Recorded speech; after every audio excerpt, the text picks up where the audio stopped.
오늘 하나님께서 우리에게 주시는 말씀은 사무엘하 17장 15절에서 29절까지의 말씀입니다. 봉독은 15절에서 16절, 22절에서 29절만 하도록 하겠습니다. 저와 여러분이 한 절씩 교독하도록 하겠습니다. 후세는 곧 사독 제사장과 아비아달 제사장에게 아히도벨이 압살롬과 이스라엘의 장로들에게 어떤 모략을 베풀었는지, 그리고 자기가 또 어떤 모략을 베풀었는지를 알리고서 다음과 같이 말하였다. 이제 빨리 다윗과 함께 사람을 보내서 오늘 밤을 광야의 나루터에서 묵지 마시고 빨리 강을 건너가시라고 전하십시오. 그렇지 않으면 임금님만이 아니라 임금님과 함께 있는 백성까지 모두 전멸을 당할 것입니다. 22절입니다. 그러자 다윗이 자기와 함께 있는 온 백성을 거느리고 거기에서 떠나 요단강을 건너갔는데 날이 셀 때까지 요단강을 건너지 못한 사람은 하나도 없었다. 아히도벨은 자기의 모략대로 이루어지지 않는 것을 보자 나귀에 안장을 지어서 타고 거기에서 떠나 자기의 고향집으로 돌아갔다. 거기에서 그는 집안일을 정리한 뒤에 목을 메어서 죽었다. 그는 이렇게 죽어서 자기 아버지의 무덤에 묻혔다. 다윗이 마하나임에 이르렀을 때야 압살롬이 비로소 이스라엘의 온 군대를 직접 거느리고 요단강을 건넜다. 압살롬은 요압 대신에 아마사를 군 지휘관으로 세웠는데 아마사는 이드라라는 이스마엘 사람의 아들이다.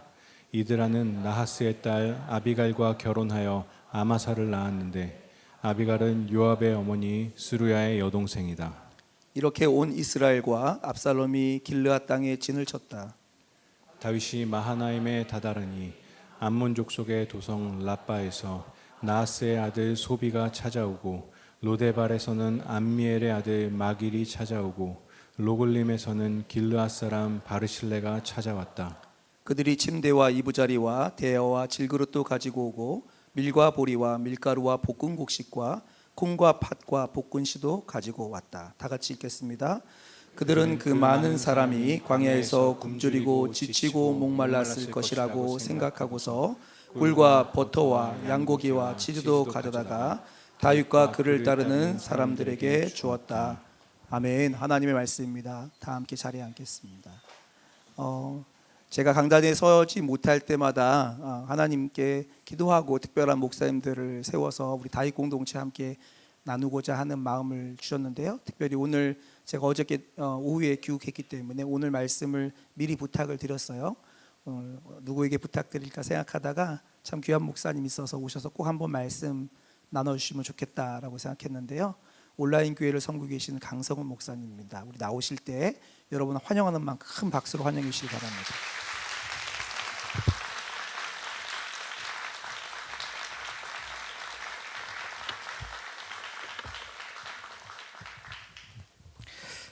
감사합니다. 참 소중하고 귀중한 한 분 한 분과 이렇게 예배할 수 있어서 감사하고 참 평소에 사랑하고 또 목사로서 참 존경하기도 하는 우리 여재용 목사님 섬기시는 공동체에서 함께 뵐 수 있음도 감사합니다.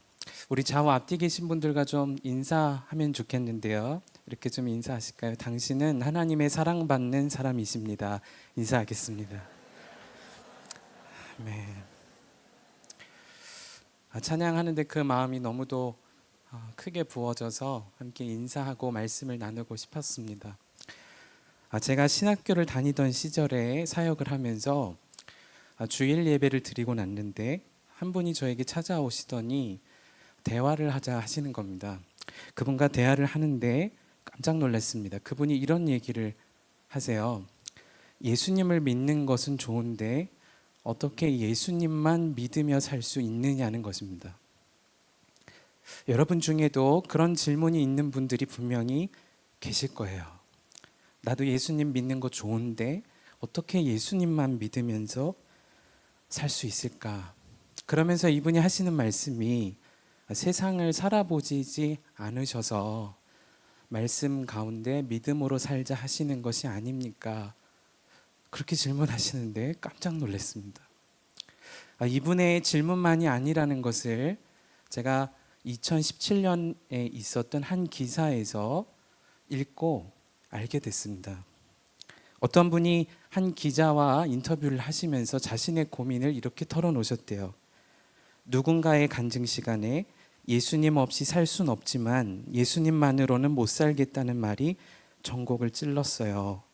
화려한 세상이 자꾸 현혹되어 중심을 잃어가는 나의 나약함을 반복해서 보게 됩니다. 여러분도 아마 그런 질문이 있으시다면 오늘 당신을 향한 주님의 말씀입니다. 예수님을 믿는 것도 좋고 말씀도 좋지만 어떻게 그 믿음으로만 살 수 있는가? 사실 깜짝 놀랐던 것은 안타깝게도 설교하는 저도 그런 마음으로 살고 있을 때가 많다는 것을 알게 되었기 때문에 그렇습니다. 믿음에 대한 오해일 수도 있고 또는 세상이 정말 팍팍한데 믿음으로만 살자고 하는 것이 과한 것인가 그런 생각이 들 때도 있지요.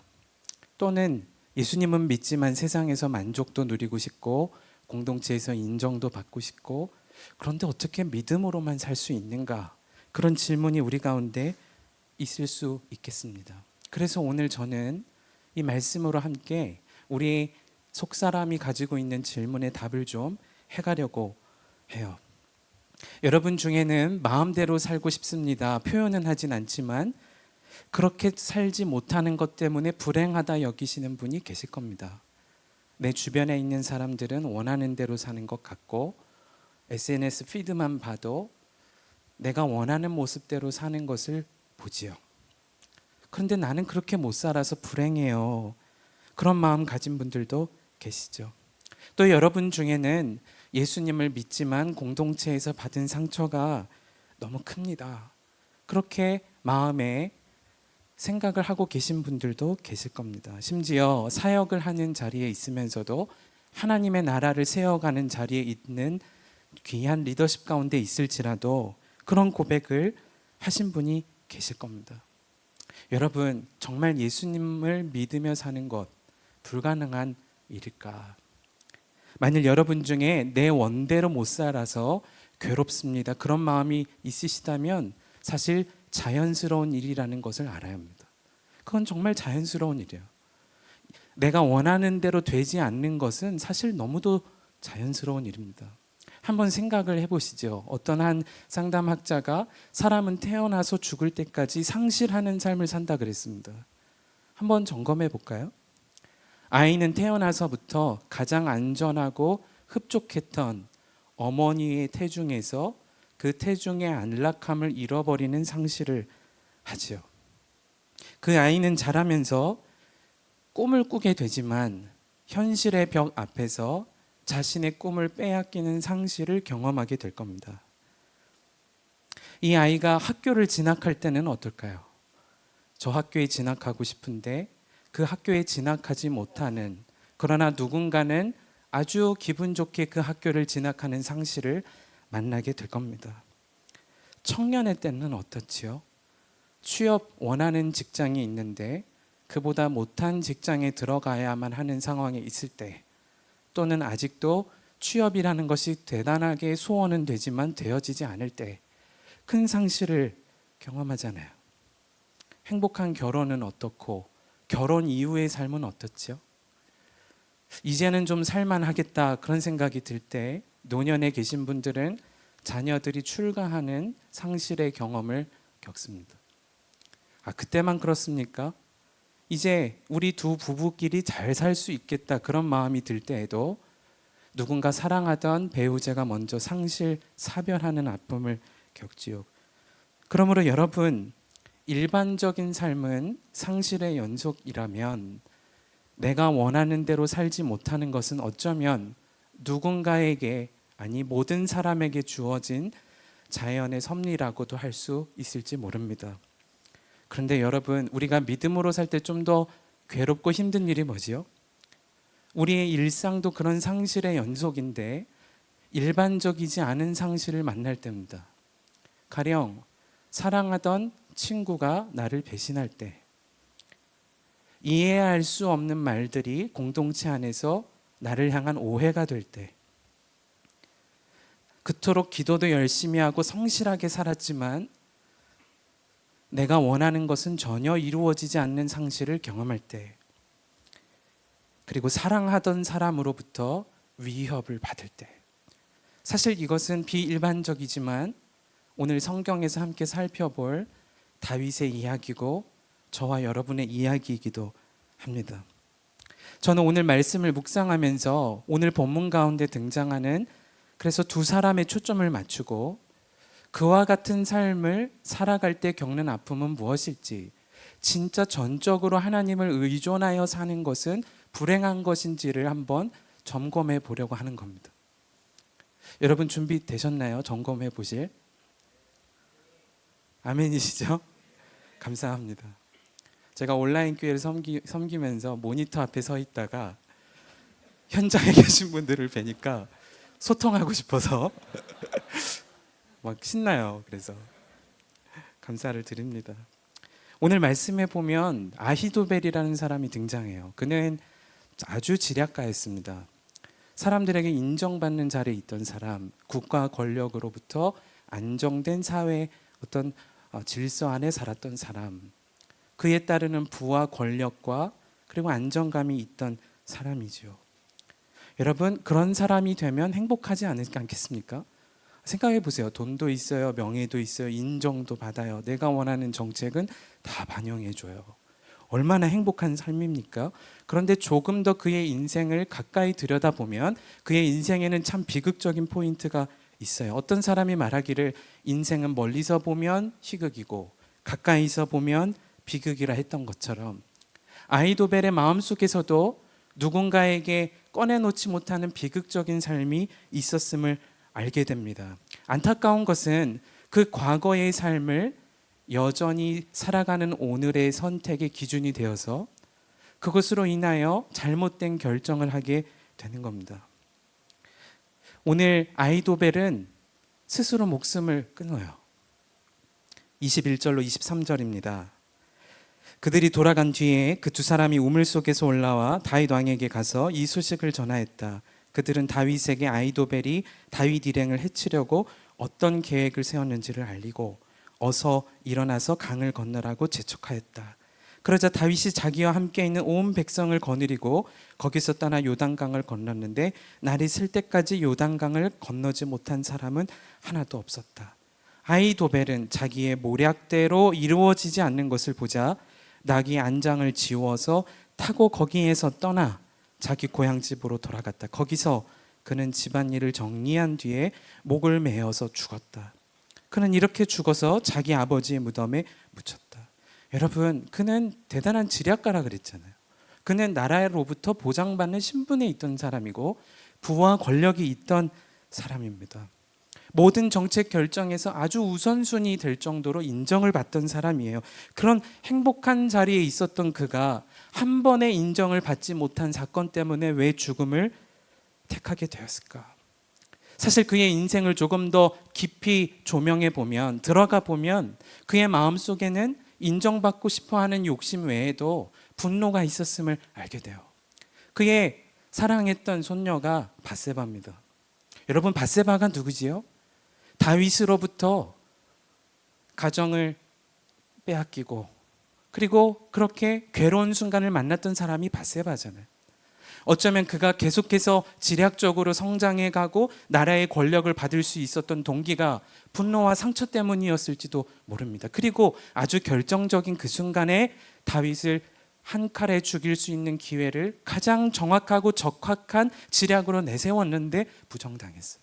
그의 인생에 있어서 가장 의존할 수 있었던 바로 그 한 가지, 복수, 인정에 대한 갈망, 그리고 그가 의존하였던 자기 자신이 무너진 그 시점을 그는 비관하고 자신의 생을 끊게 된 거예요. 여러분, 저는 여러분과 이 말씀을 나누면서 꼭 나누고 싶었던 것이 있어요. 지금 여러분이 사는 동기가 자기 만족, 자기 인정이라면 여러분 명심하세요. 그렇게 의존하던 삶으로부터 반드시 의절당할 때가 와요. 자기 만족, 자기 의존, 그리고 자기 인정을 위하여 살던 삶은 자기 스스로부터 의절당할 때가 와요. 그 결말이 뭐지요? 아히도벨이 자기 스스로를 향하여 자기 자신을 배반한 자기 자신을 위하여 그리고 인정받지 못하는 자기 자신을 위하여 그리고 의존했다 버린 것만 같은 그들 앞에 가장 큰 공격적인 행동으로 자신의 삶을 마무리하는 안타까움을 선택하게 된 거예요. 오늘 여러분 중에 혹 과거의 상처 때문에 여전히 마음을 굳게 닫고 사는 분이 계시다면 여러분께 권해드리고 싶어요. 과거의 상처에 의존하던 삶에서 이제는 나오시기 바랍니다. 이제는 그런 삶을 살던 내가 아니라는 것을 믿음으로 선포해야 합니다. 이전에는 내가 의지하던 미래, 인정, 나 자신의 변화, 강력해 보이고자 하는 욕심까지도 그거 나 아니야 하고 단호하게 선포하시는 여러분 되시기를 바라요. 왜냐하면 그 길이 사는 길이니까요. 그 길이 사는 길이니까. 여러분, 아히도벨만 인생에 상처가 있나요? 여러분에게 혹시 제가 상처 있는 사람 손 들어보세요 하면 없는 분 없으실 거예요. 저는 제 자신이 상처가 가장 큰 사람이라고 생각한 적도 있습니다. 너무 미련했던 날이죠. 그 상처가 우울감으로, 분노로 나타나고 스스로를 향한 자괴감으로 나타나더라고요. 여러분 중에도 그런 마음으로 오늘 예배 가운데 오신 분이 계시다면 명심해야 돼요. 지금 아히도벨과 같은 삶의 길을 가고 있는 거예요. 다윗은 어려움이 없었나요? 다윗은 어려움이 너무 많았어요. 생각해 보세요. 하나님이 갑자기 어느 날 기름 부어주셔서 왕의 자리에 설 거라는 사실은 얼마나 신나요? 그런데 계속 쫓김당해요. 계속 도망 다녀야 합니다. 사랑하던 아들 압살롬이 자신의 목에 칼을 겨누고 달려들어요. 그뿐 아닙니다. 그가 친했던 친구로부터 배반당하는데 신학자들은 시편 55편이 지금 아히도벨을 향하여 했던 이야기라고 그렇게 고백할 정도예요. 제가 이 본문을 읽어드리겠습니다. 나를 비난하는 자가 차라리 내 원수였다면 내가 견딜 수 있었을 것이다. 나를 미워하는 자가 차라리 자기가 나보다 잘났다고 자랑하는 내 원수였다면 나는 그들을 피하여 숨기라도 하였을 것이다. 그런데 나를 비난하는 자가 바로 너라니, 나를 미워하는 자가 바로 내 동료, 내 친구, 내 가까운 벗이라니. 여러분, 친구로부터 배반당한 적 있으신가요? 사랑하던 사람으로부터 배반은 받진 않았을지 모르지만 가장 어려운 상황에 직면해 보신 적이 있습니까? 정말 죽고 싶습니다. 제가 그랬거든요. 저는 어려서부터 늘 혼자인 시간이 참 많았습니다. 부모님이 목회하실 때 교회 안에서 자라면서 행복한 삶을 살기도 했지만 교우 관계가 늘 원만하지는 않았습니다. 국민학교 시절에 학교 선생님께서 좋아하는 색깔이 어떤 색인지 물어보시는데 제가 검은색이라 그랬거든요. 그런데 갑자기 교무실로 부르세요.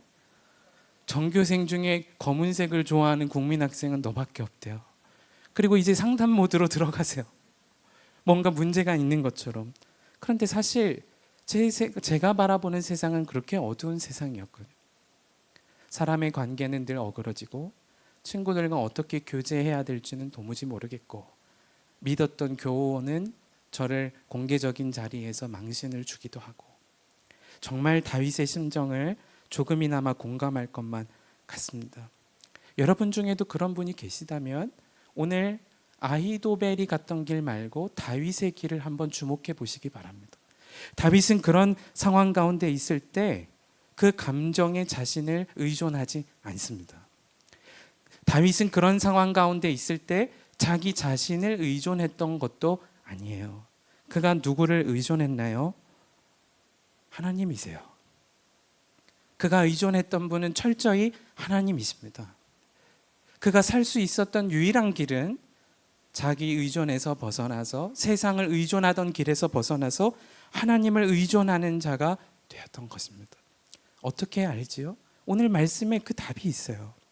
여러분, 하나님이 다윗을 보호하신 것 정말 귀중한 하나님의 섭리와 은혜예요.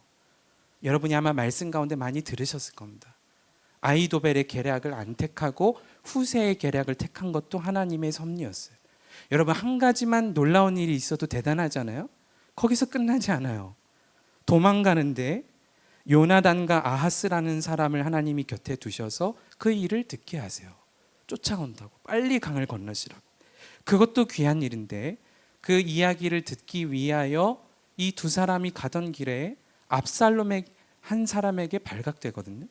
그때 마침 집 앞에 있는 집이 보이고 우물가가 보이고 그곳에 들어갑니다. 참 이상해요, 그죠? 마침 우물가에 들어갔는데 그 집의 집사람이 뭐 하는 거냐고 우물을 쳐다보는 게 아니고 위를 덮어줘요. 그것도 이상해요, 그죠? 압살롬의 군대가 찾아와서 그 우물가를 뒤집어 열고 나와서 그 사람을 잡아갈 수 있는데 그들은 마침 발견을 못해요. 그리고 두 사람은 우물가에서 기어 나와서 다윗에게 그 사실을 알려주고 도망가는 길로 나아가게 됩니다. 여러분, 그뿐만이 아닙니다. 오늘 말씀의 후반부에 보면 요단강을 건너갔던 다윗과 일행이 마하나임에 도착했을 때 보세요. 잘 거리, 먹을 거리, 마실 거리를 막 갖다 줘요. 이게 참 이해가 안 될 정도의 은혜와 섭리지요. 여러분, 도대체 그 다윗이 얼마나 대단한 믿음이 있어서 이런 일이 일어났을까 생각되신다면 명심해야 돼요. 그건 다윗의 믿음 때문이 아니에요, 사실. 하나님의 은혜가 먼저 있는 것입니다. 하나님의 섭리가 있는 것입니다. 하나님의 은혜가 개인의 믿음의 크기보다 더 강하세요. 문제는 다윗이 그 고통 중에 있을 때 작은 눈빛이라도 하나님을 향하여 들었던 거예요. 자기 자신의 상처를 의존하기보다, 자기 자신의 삶의 잘됨을 인정하고 의존하기보다 하나님을 향한 절대 의존의 자세로 잠시라도 눈을 든 거예요. 그 근거가 어딨냐고요?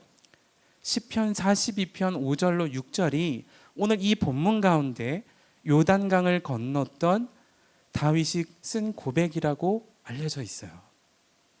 우리 같이 한번 읽어보았으면 좋겠습니다.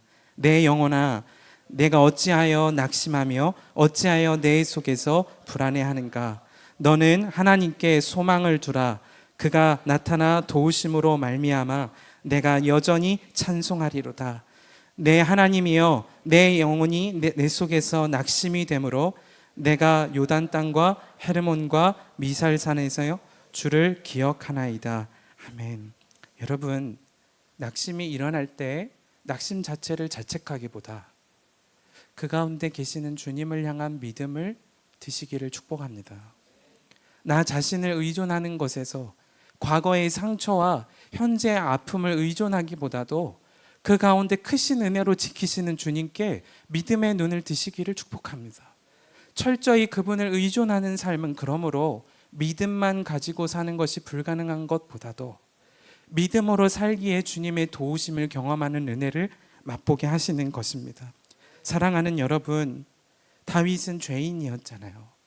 밧세바를 범한 것도, 그리고 그 처리하는 과정 속에서 거짓으로 숨기려고 했던 것도, 그 과정 속에서도 밧세바의 원래 남편을 그토록 끔찍한 죽음에 내어 가려고 했었던 것도, 그는 죄인이었어. 그러나 그가 믿음으로 주를 바라볼 때 주의 은혜가 그를 도우시고 그리고 사망에서 생명으로 건너게 했습니다.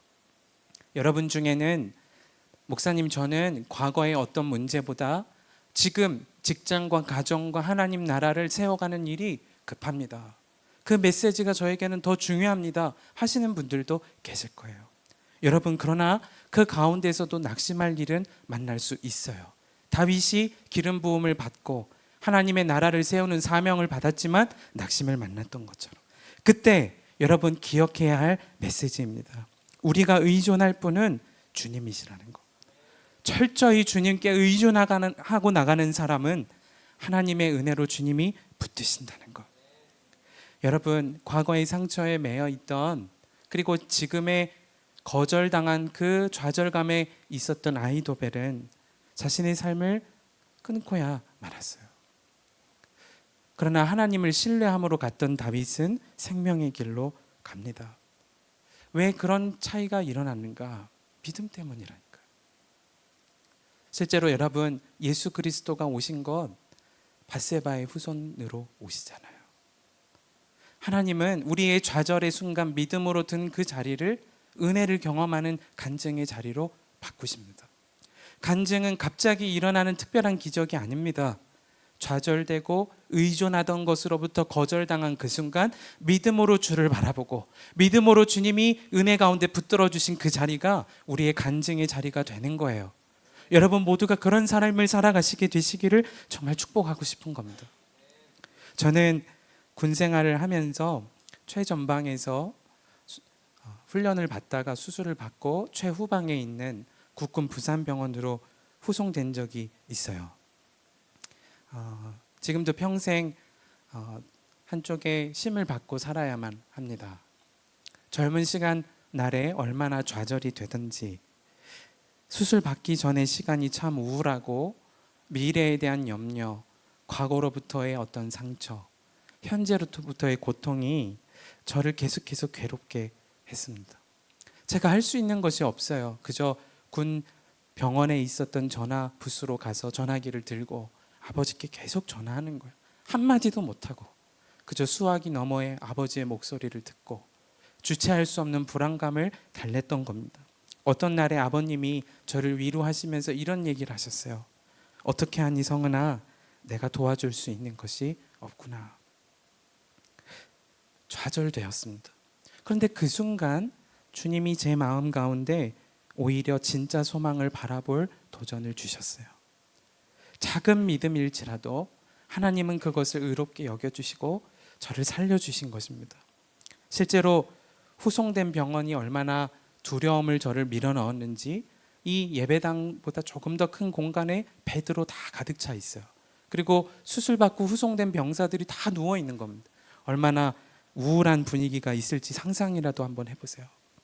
어느 날은 한켠에 있는 화장실에서 자해를 했다는 소식도 들려오고, 그리고 저도 그 화장실로 사용해야 되는데 들어가면 목을 걸고 그저 숨을 끊는 것이 낫겠다라는 생각이 들어요.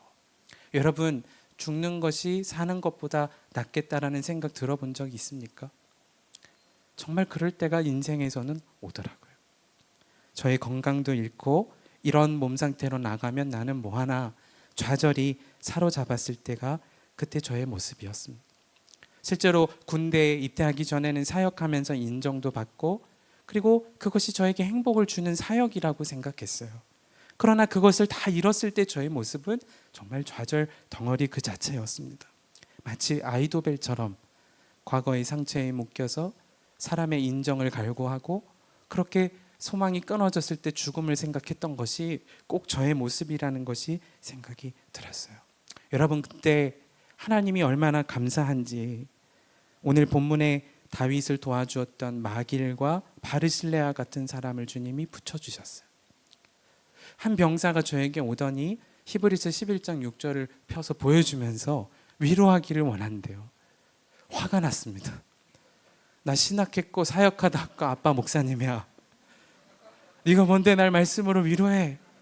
라고 말은 못했지만 제 마음속에는 정말 분노가 일었어요. 그런데 그 친구가 쓱 지나가고 나는데 말씀이 남아요. 믿음이 없이는 하나님을 기쁘시게 하지 못하나니 하나님께 나아가는 자는 반드시 그가 계신 것과 또한 그가 자기를 찾는 자들에게 상 주시는 자이심을 믿어야 할지니라. 그 말씀이 저를 살렸습니다. 부대로 복귀했는데 꽃길이 열려야 되잖아요. 간증의 마무리는 보통 꽃길이잖아요. 그런데 더 어려웠어요. 부대에 가자마자 3개월 후송 갔다 왔는데 선임들도 어려워지고 후임들도 어려워지고 그 관계 속에 있는 저는 더 어려워지고, 그런데 하나님의 섭리가 얼마나 놀라운지 마길과 바르실레아 같은 부대장님을 붙여주셔서 혼자 영내안을 다니면서 재활하게 해주셨어요. 사실 영내 2인 1조로 다녀야 되거든요. 혼자 재활하도록 열어주셨어요. 그렇게 하염없이 우울한 마음으로 영내를 걸으면서 재활하는데 문득 눈을 들어보는데 기절하는 줄 알았어요. 길가 맨날 걷던 그 길가 양쪽에 있는 전신주가 십자가 모양인 거예요. 주님이 나를 보호하신다는 믿음이 살짝 생겨요. 그 길을 걸어가면서 끝에 있는 예배당에 봤는데 더 기절하는 줄 알았어요. 예배당 현관에 붙어있던 말씀이 오늘 다윗이 요단강을 건너면서 고백했던 시편 42편 5절의 말씀이에요. 내 영혼아, 내가 어찌하여 낙심하며 어찌하여 내 속에서 불안해하는가. 너는 하나님께 소망을 두라. 그가 나타나 도우심으로 말미암아 내가 여전히 찬송하리로다.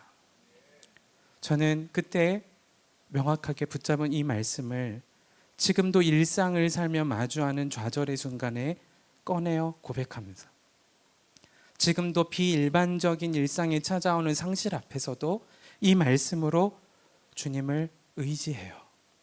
절대로 주님을 의존하는 그런 저를 주님이 붙드세요. 내 영혼아, 왜 낙심하며 있냐? 하나님께 소망을 두자. 그분이 지켜주시는 손길을 경험해요. 사랑하는 다윗 공동체 지체 여러분, 지금 아이도벨과 같은 신세가 여러분의 신세라고 여겨져서 죽고 싶었던 지체가 있다면 사시기를 축복합니다.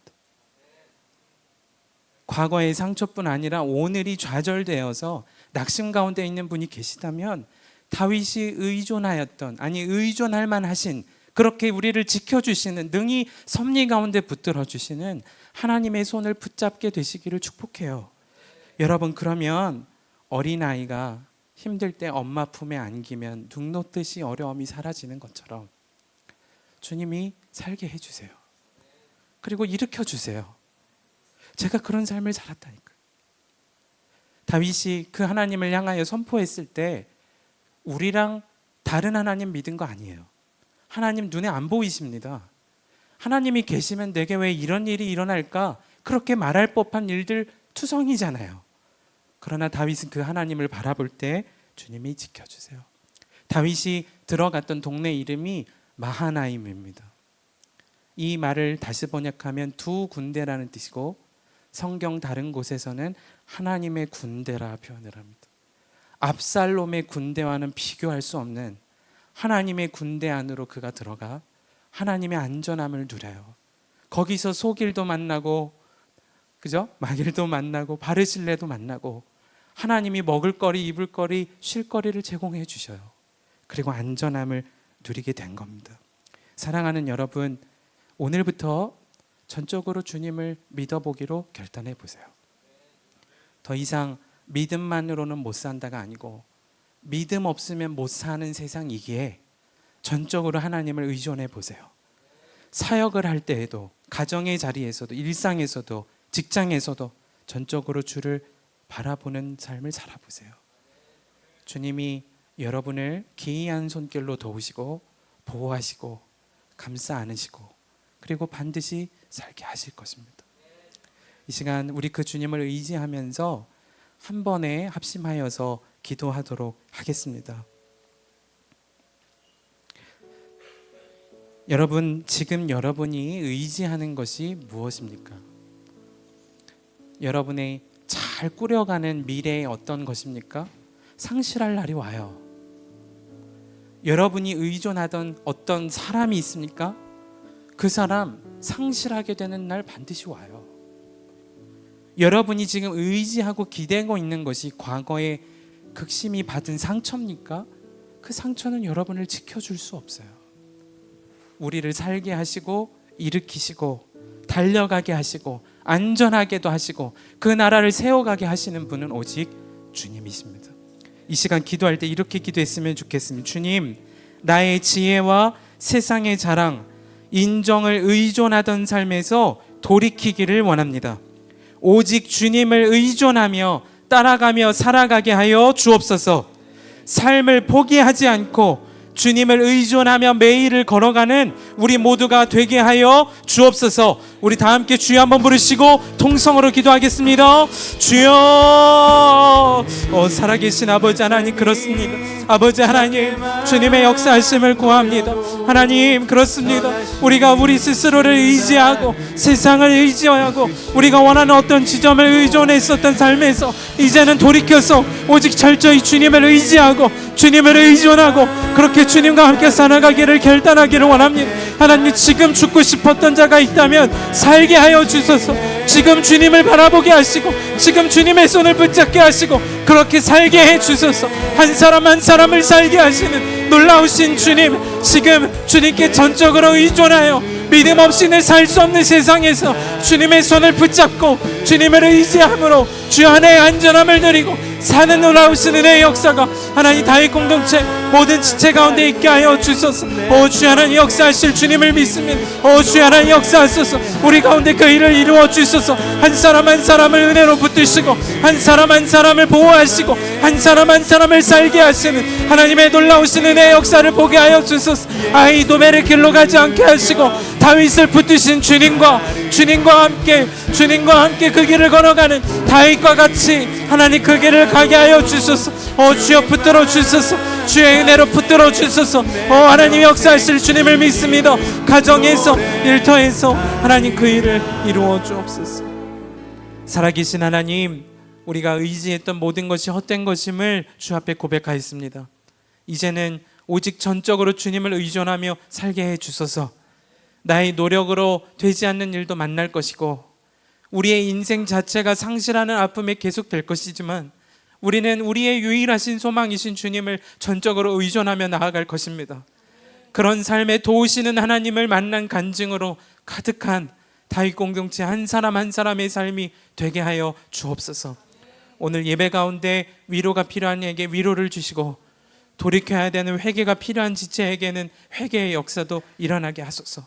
우리를 통하여 서 있는 그 자리가, 하나님을 전적으로 의존하는 그 자리가 하나님의 나라가 세워지는 놀라운 은혜의 현장 되게 하여 주소서. 역사하실 주님을 믿고 감사드리며 우리 주 예수 그리스도 이름으로 간절히 기도하옵나이다. 아멘.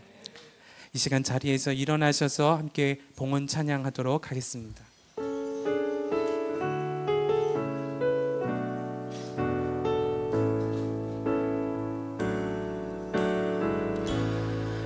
의지했던 모든 것 변해가고 억울한 마음은 커져가네.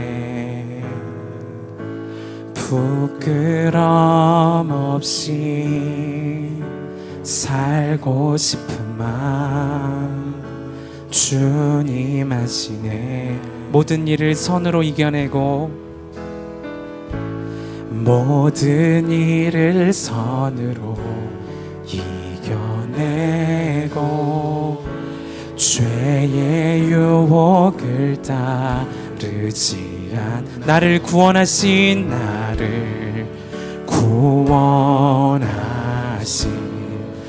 영원. 여러분 잊지 마십시오. 주님의 은혜가 날 지금도 붙드십니다. 날 붙드시네. 주어진 내 삶이 작게만 보여도 선하신 주 나를 이끄심 보내. 중심을 보시는 주님만 다르네. 날 택하신 주만 의지해. 보이는 상황에 무너질지라도 예수 능력이 나를 붙드네.